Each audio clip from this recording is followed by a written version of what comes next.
Welcome to the deep dive.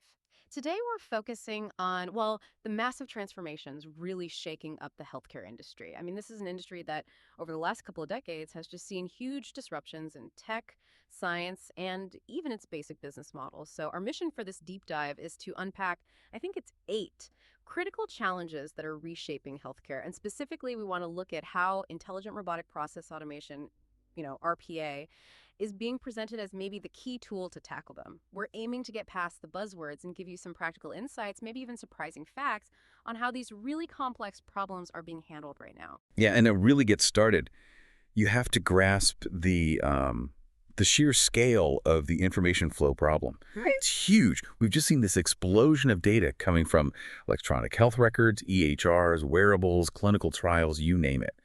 Now, this data holds incredible promise, right? For predictive insights using advanced analytics, computer vision, natural language processing. But here's the fundamental conflict. The ability to generate all this data has completely outpaced the ability to actually process and analyze it at scale. Yeah. And that mismatch, it creates this massive bottleneck. It's just paralyzing organizations still trying to operate like they did 10, 20 years ago. Okay, let's dive right into that bottleneck then. Huh. The data explosion. You hear the term data tsunami, and it feels apt. Organizations are practically drowning. And they've got competing needs too, right? Biopharma wants huge amounts of patient data for research, but then regulatory bodies are demanding, tighter and tighter security around personal health information, PHI. Absolutely. And when organizations just can't scale their tech to handle this flood, what do? They fall back on the most expensive option, just hiring more people, more expensive headcount, doing manual, repetitive, rules-based work.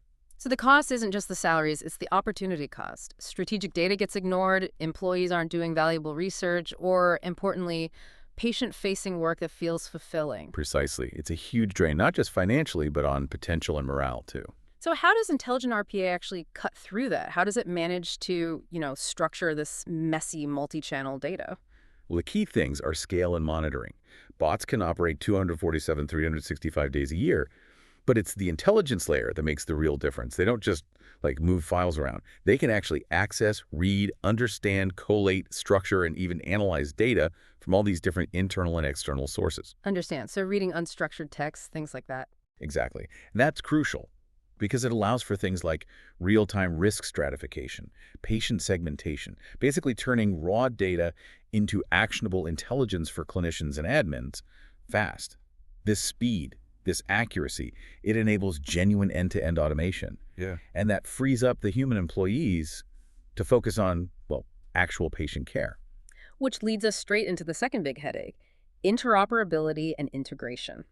This sounds simple, but it's incredibly painful. Just the inability to share information because systems are incompatible, often old legacy systems. Yeah, legacy systems are a huge barrier. And the scary thing is the main fix right now is still just people. Employees literally copying data from one screen and typing it into another. It's unbelievable, but it's true. So inefficient, so prone to error. It really brings to mind that story from, I think it was 2017, when former Vice President Joe Biden talked about trying to get his son's medical records transferred. He was battling cancer. And Biden said something like, "I was stunned. I couldn't get his records. I'm the vice president." It was, in his words, an absolute nightmare. And if he faced that kind of barrier with all his influence, it just hammers home how critical this failure is for, the average person. That's a powerful example. Yeah. And it shows exactly why we can't just keep relying on manual workarounds. It's not sustainable. The RPA solution here is pretty straightforward, conceptually at least. Automation takes over that manual data transfer. It does it efficiently, quickly, accurately, and much more cost-effectively.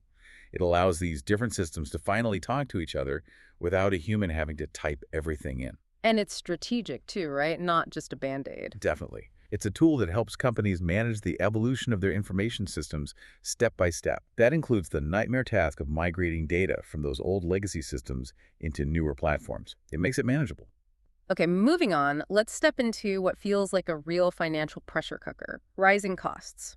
We're seeing a fundamental shift in the market because payers, like insurance companies and government programs, they're using big data insights themselves. They absolutely are. They're using that data to push a seismic shift away from the old fee-for-service model, where you just get paid for doing stuff.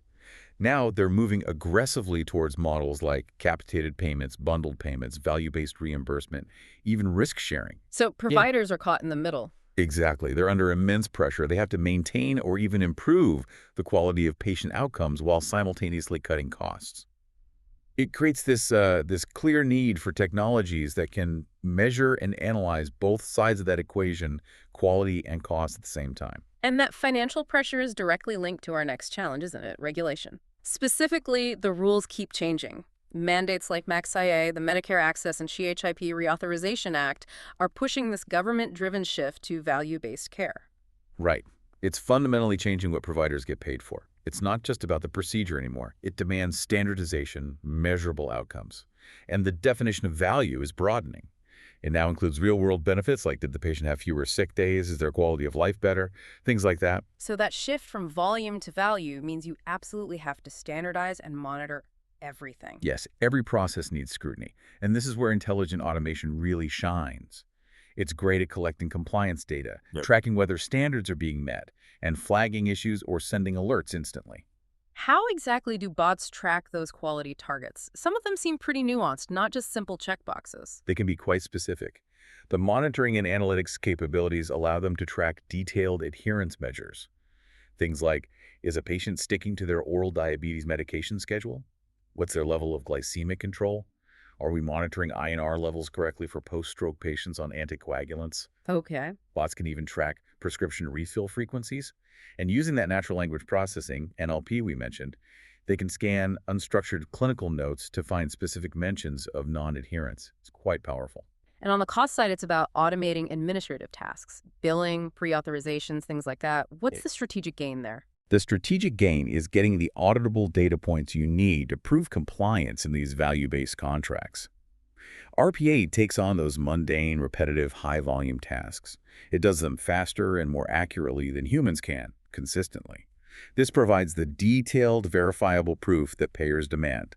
And the bigger win, it frees up your expensive human resources, your clinicians, your nurses, your skilled admins. Right, letting them do things only humans can do. Exactly.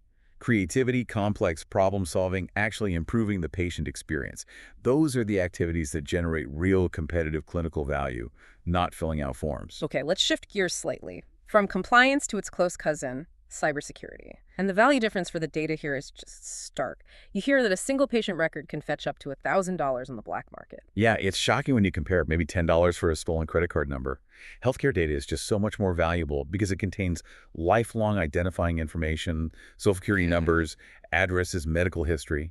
And the vulnerability seems huge, especially because of all that manual data handling we were just talking about. It's a direct link. In 2018 alone, there were 18 large data breaches exposing over 13 million records. And the reports show most of these incidents boil down to human error or, hacking that often exploits human weaknesses. So if people are often the weakest link, how does automation act as a shield? The solution seems to have, like, three main parts. Right, it's sort of a three-pronged approach. First, by automating those data handoffs between systems, you simply reduce the number of times a human needs to touch sensitive data. That immediately lowers the risk of accidental exposure or misuse. Makes sense. Less handling, less risk. Second, bots can act like an invisible gatekeeper. You place them at the interface to sensitive databases. They track everything on a really granular level, who accessed what, the exact date and time, how many login attempts, and they can flag suspicious behavior right away. And the third part uses machine learning for getting ahead of threats. Precisely. This is where the intelligent part really comes in. The system monitors and analyzes historical actions of many users over time. It learns what normal behavior looks like and can then identify and flag anomalies, actions that fall outside those normal patterns. So it can predict potential problems. It improves the ability to predict high-risk scenarios before a breach actually happens. It offers a level of predictive security monitoring that humans just can't scale up to manage effectively across an entire organization. Now, while keeping data secure is vital, all the administrative work involved in doing that, plus meeting all the regulations, that contributes to another huge human cost, the shortage of healthcare workers. This is being driven hard by demographics, right? An aging population. The number of people over 65 is projected to jump, almost 50% by 2022? The numbers are pretty staggering. Demand is just dramatically outpacing supply. Projections showed a need for over 1 million more nurses by 2022. And looking ahead, we might be short up to 122,000 physicians by 2032. That's a massive gap. And the workers we do have, they're burning out. fast. Something like 44% of physicians report feeling burned out or depressed. And they point specifically to things like paperwork, endless administrative tasks, and just the frustration of working with clunky EHR systems. Yeah, the administrative burden is a key driver of burnout, and RPA offers direct help here. But it's not just about saving time, it's really about changing the nature of the work. Data suggests around 63% of U.S. health workers feel bogged down by high levels of manual data entry or analysis. So RPA takes that over. By deploying a digital workforce for that kind of low-value, repetitive work, you directly address the main burnout factors. It allows healthcare workers to be more productive in areas that actually matter to patients making complex decisions, improving the care experience, building trust. Those relationships are crucial for getting patients to stick with treatments. That focus on the patient experience connects perfectly to, I think, our final operational challenge, healthcare consumerism. Hmm. Patients, consumers, they're taking on more financial responsibility for their care with high deductible plans and so on. Yep. And they're demanding value, just like they would in retail. They expect excellent service, compassionate staff, timely access, waiting on hold for 45 minutes to book an appointment. That's just not acceptable anymore. Absolutely not. And that's where something called attended automation comes in handy. Attended, meaning a human is involved. Yeah, it's where a human agent, like someone in a call center, triggers a bot to help them while they're interacting with the patient. So in that call center scenario, the agent clicks a button, and the bot instantly pulls up all the relevant patient data from maybe 5 different systems. It helps resolve the issue super quickly. Ah, okay. So the bot assists the human. Exactly. Bots can also speed up new patient registration, verify insurance eligibility almost instantly, generate customized follow-up messages based on rules, and even automatically schedule clinic appointments or home visits. It takes a huge administrative load off both the patient and the frontline staff, making the whole interaction smoother and faster. All right, let's wrap things up by looking at the big strategic challenge. Actually adopting artificial intelligence, AI is definitely the hottest trend. We hear about computer vision for handling faxes and signatures, NLP for understanding unstructured text, which again is like 80% of an EHR, It's a massive chunk of clinical data. and machine learning for predictive analytics. The potential seems enormous. The potential is absolutely massive for improving diagnoses, predicting outcomes, personalizing treatments. But despite all the hype and the crowded marketplace of AI vendors, the data suggests that, generally speaking, these traditional AI tools haven't delivered enough value to justify the huge cost and disruption they often involve. Healthcare organizations are, understandably, pretty hesitant to jump into massive, risky AI investments. Wait, hold on. That's a pretty big statement. With all the investment in AI, why does the analysis suggest it's failed in healthcare specifically? Is it just that providers are too cautious, or is that integration problem we talked about just too difficult for these big AI tools? It's largely the integration problem. Most sophisticated AI tools work best with clean, perfectly structured data and highly standardized processes.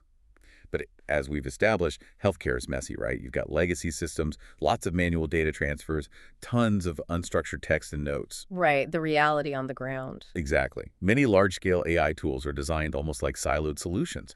They can't easily plug into and interact with the dozens of different existing systems across a hospital or health system. So implementing them often requires a massive rip-and-replace effort, which is just too costly, too risky, and too disruptive for most organizations to undertake at scale. Okay, so that's where RPA comes back in, offering a different path, a staged approach to AI. Precisely. Intelligent RPA offers a much more well-reasoned, lower-risk, staged way to bring in AI capabilities. You start with the basics. Simple, rule-based automation for tasks that deliver immediate efficiency gains. Quick wins. And that has a side benefit, too. Yes, crucially, that initial automation process forces the organization to actually document and standardize its own internal processes much better. Wow. You have to understand a process well to automate it. You clean up your own house first, basically. Kinda, yeah. Mm. And only after you have that foundation of standardized processes and basic automation can you start expanding the scope. Then you bring in more intelligent data extraction, maybe some machine learning models for specific predictions, eventually integrating more sophisticated AI modules where they make sense. It creates a practical, step-by-step enterprise automation roadmap. It delivers a sustainable competitive advantage over time rather than demanding a massive, potentially unproven disruption right at the beginning. Hashtag outro. So if you connect all these different threads we've discussed, the data explosion, the regulations, the cost pressures, the staffing shortages, consumer demands, the AI potential, The synthesis is pretty clear. Healthcare is navigating this tidal wave of change. The old ways of operating, the traditional models, they're just stretched to their absolute limits. The complexity isn't going away. It's only increasing. And the final takeaway from our deep dive today seems to be that a robust, intelligent RPA platform is being positioned as that critical bridge. It's presented as the key enabler, allowing organizations to actually absorb and leverage the potential of AI and big data without needing those terrifyingly large, risky system overhauls first. Mm. It delivers the cost savings, the productivity gains, the better service levels that are essential to compete now. And maybe just as importantly, it can lead to greater job satisfaction for employees by taking away that draining administrative work that fuels burnout. Which leaves us and you with maybe one final provocative thought to chew on. Since automation can successfully take on so much of that administrative burden, how will healthcare organizations actually measure and leverage the human capacity they've just freed up? How do they harness that newfound time for human creativity, for complex problem solving, to genuinely transform the patient experience in the 21st century? That intentional use of freed up human potential that seems like the real prize hidden within this whole digital transformation wave.